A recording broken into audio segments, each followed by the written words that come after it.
Justificación. La temporalidad de la investigación abarcará el año de 1939 hasta 1945, que corresponden al inicio y la finalización de la Segunda Guerra Mundial. El periodo se eligió debido a que en este momento histórico se dieron varios procesos particulares. De hecho, según Víctor Bulmer, la inestabilidad monetaria generada por la posición de la balanza de pagos se agravó en algunos casos debido a la situación fiscal.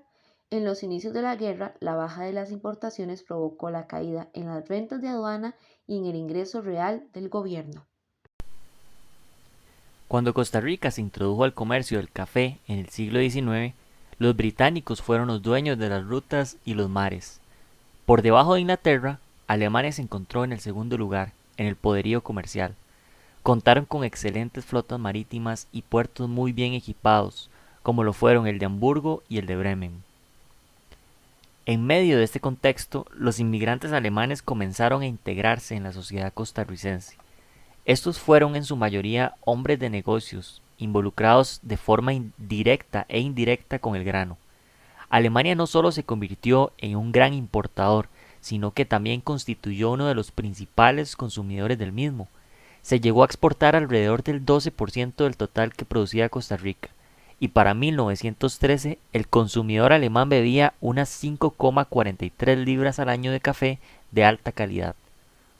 En el gobierno de facto de Tinoco se establecieron restricciones a las actividades de los alemanes en Costa Rica durante la Primera Guerra Mundial.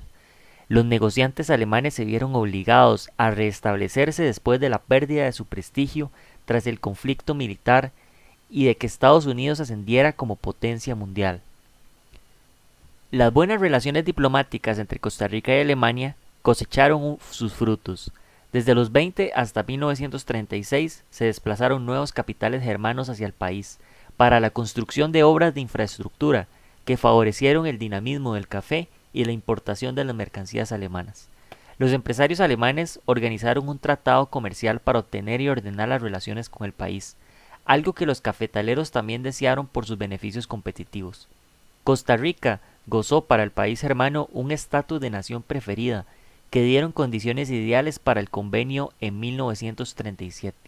Los productos de ambas partes se vieron favorecidos con derechos de aduana, tributos e impuestos. También se excluyeron obligaciones del tráfico comercial fronterizo no superior a 15 kilómetros de ambos lados de la frontera y los beneficios en favor de otros países. Este tratado comercial despertó las alertas al gobierno norteamericano del poder económico y político que comenzó a generar dicha potencia. El café norteamericano no fue prioritario para el café costarricense, ya que se exportaba un 15% de la cosecha nacional y era grano de segunda y de tercera con precios más bajos que los europeos y carecía de impuestos de importación.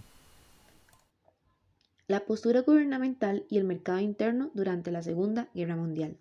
El gobierno limitó la exportación de bienes de subsistencia para tratar de reducir los efectos negativos sobre el consumo nacional.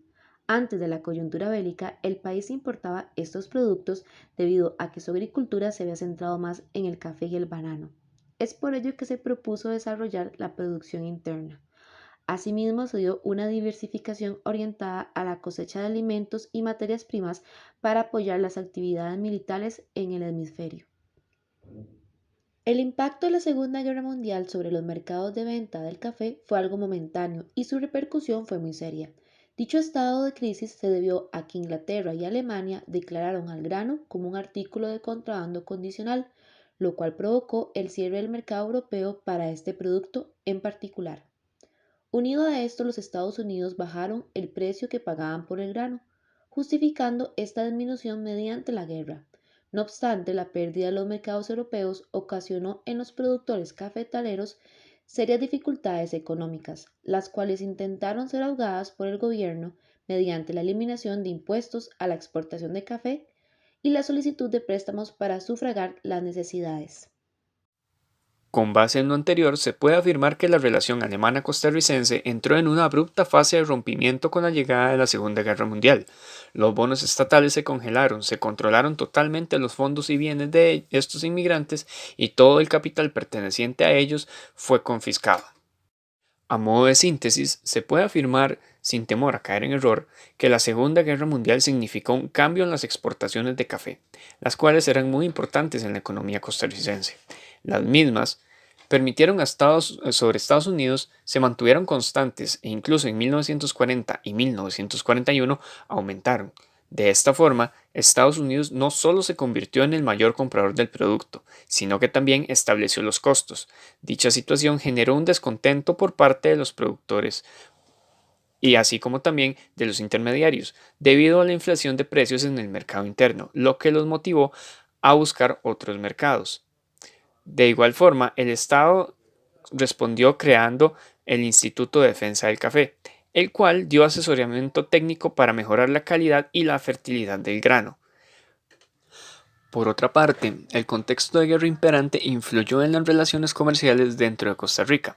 Estados Unidos se convirtió en el principal comprador del grano de oro costarricense, lo que generó que la política estatal estuviese orientada según los intereses políticos y económicos del país norteamericano.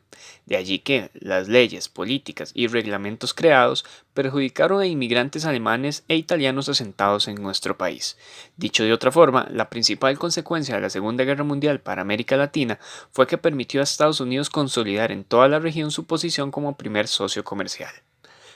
Por otra parte, el gobierno del presidente Calderón Guardia creó la Oficina de Coordinación y la Junta de Defensa Económica, dedicadas a limitar el desempleo y la parálisis de los negocios agroindustriales provocados por la guerra, limitar el comercio de potencias del eje y fomentar y proteger la agricultura del comercio nacional. Por último, fomentó un bloqueo económico hacia los ciudadanos del eje radicados en América. El incidente que cambió en definitiva las relaciones entre Costa Rica e Italia, Alemania y Japón fue el hundimiento de un barco en el Caribe el 2 de julio de 1942. En la noche, el barco bananero San Pablo fue atacado por un submarino y murieron 24 trabajadores. Días después, entre el 4 y 6 de julio, se hicieron marchas para manifestar la preocupación de dicho acontecimiento en el Caribe, lo que acabó en una revuelta popular donde se saquearon negocios de dueños con nacionalidad alemana, italiana y japonesa. Incluso desde el inicio de la Segunda Guerra Mundial y la declaratoria de guerra por parte de Calderón Guardia a las potencias del eje en 1941, Costa Rica siguió la lógica de la región centroamericana y puso a su disposición campos de concentración para la aprehensión de enemigos del Estado y Norteamérica. Por su parte, antes de la llegada de los Estados Unidos a la Segunda Guerra Mundial, Gran Bretaña redactó una lista proclamada de negocios alemanes e italianos que patrocinaron y apoyaron los regímenes totalitarios enemigos del eje. En ese sentido, se crearon las listas negras. En octubre de 1941, el gobierno creó la Oficina de Coordinación, dependiente de la Secretaría de Hacienda y Comercio. Dicha institución fungió en recibir una declaración jurada de las nacionales del eje, con detalle de sus bienes, clase de negocios, estado civil, oficio o profesión, datos de registro de los bienes raíces, el monto de avalúo con el que aparecen en tributación directa, etc. Este organismo fue sustituido por la Junta de Custodia en 1942. Así, el gobierno estuvo autorizado para expropiar cualquier bien mueble o inmueble que considerara necesario para mantener la seguridad nacional. Además, obtuvo facultades para regular el comercio y negocios de los enemigos de guerra. Para ejemplos de esta investigación, lo constituyó el aval de los Estados Unidos y la Junta de Custodia para la venta de café de mano alemán para consumo interno. En cuanto al contenido de las listas negras, estas afectaron incluso a los costarricenses descendientes de alemanes, italianos y japoneses. Para septiembre de 1942, la Junta vendió 22 propiedades alemanas a manos de compradores costarricenses. Aunado a ello, el gobierno utilizó en ciertos casos los fondos de los expropiados para satisfacer sus deudas y otros propósitos fiscales, es decir, sanó deudas a partir de los bienes expropiados. A modo de conclusión general, se puede afirmar que el Estado costarricense buscó solventar sus deficiencias monetarias mediante la implementación de políticas económicas centradas en la obtención de recursos, sin escatimar en los medios para obtenerlos, dado que se aplicaron desde tratados con los Estados Unidos, el cultivo de ciertos productos y la confiscación de propiedades a ciudadanos pertenecientes al eje dentro del contexto de la Segunda Guerra Mundial. De igual forma, la crisis económica en la que recayó Costa Rica se debió a la disminución de las exportaciones de café en gran medida, siendo este inconveniente solucionado tras la finalización del conflicto, pues los precios de las exportaciones volvieron a la normalidad. Por su parte, el gobierno aprovechó el estado de guerra para obtener recursos y aprovecharse de la vulnerabilidad de los ciudadanos enemigos.